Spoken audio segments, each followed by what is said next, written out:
বন্ধুরা, আজকে আমি দেখাবো খুবই সহজ পদ্ধতিতে নিরামিষ ঢেঁড়স পোস্ত সর্ষে। এটি খুবই সহজে আর খুবই তাড়াতাড়ি রান্না করা যায়, আর খেতেও খুব ভালো লাগে। গরম ভাতের সঙ্গে তো খুবই ভালো লাগে। চলো বন্ধুরা, কেমন ভাবে বানিয়ে নেই দেখে নাও তোমরা।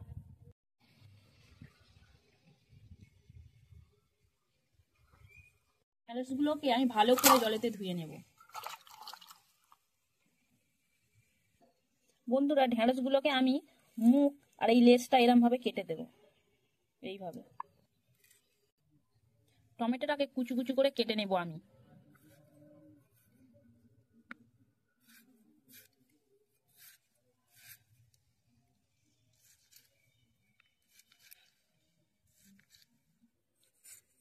মশলাগুলো বেটে নেব। দুটো কাঁচা লঙ্কা, পোস্ত 1 চামচ, 2 চামচ সাদা সর্ষে ভালো করে আমি জল দিয়ে বেটে নেব।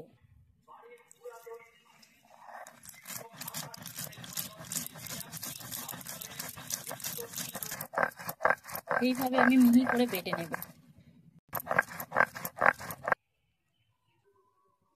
কড়াইতে সরিষার তেল দিয়ে আমি ঢেঁড়সগুলোকে হালকা করে ভেজে নেব।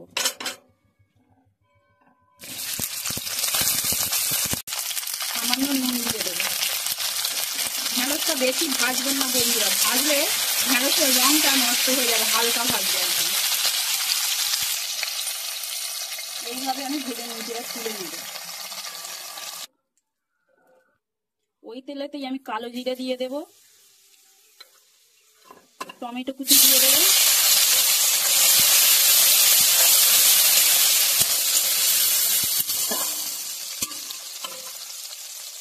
পরিমাণ মতো নুন, হলুদ গুঁড়ো দিয়ে মশলাটাকে আমি একটু কষিয়ে নেব।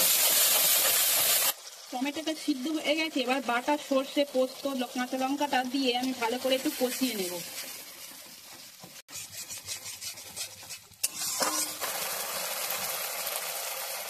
সামান্য চিনি দিয়ে দেব।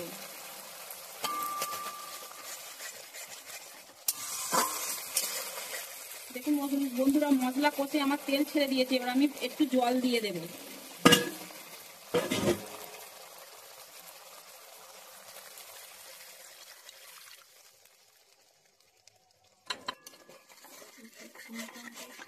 ঝোলটা ফুটে গেলে ঢেঁড়স ভাজাগুলো আমি দিয়ে দেব।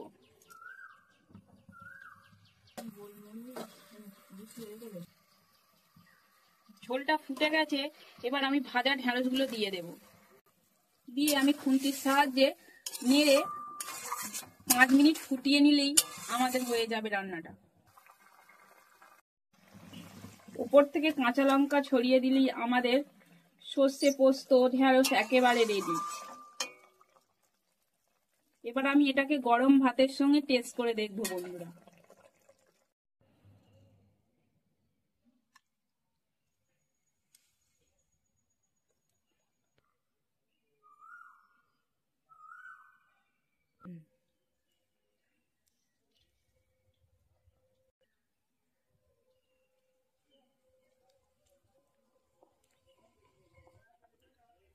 বন্ধুরা, খুব সুন্দর হয়েছে। এইভাবে বাড়িতে একবার ট্রাই করে দেখবে। ভিডিওটা ভালো লাগলে লাইক, কমেন্ট, শেয়ার অবশ্যই করবে।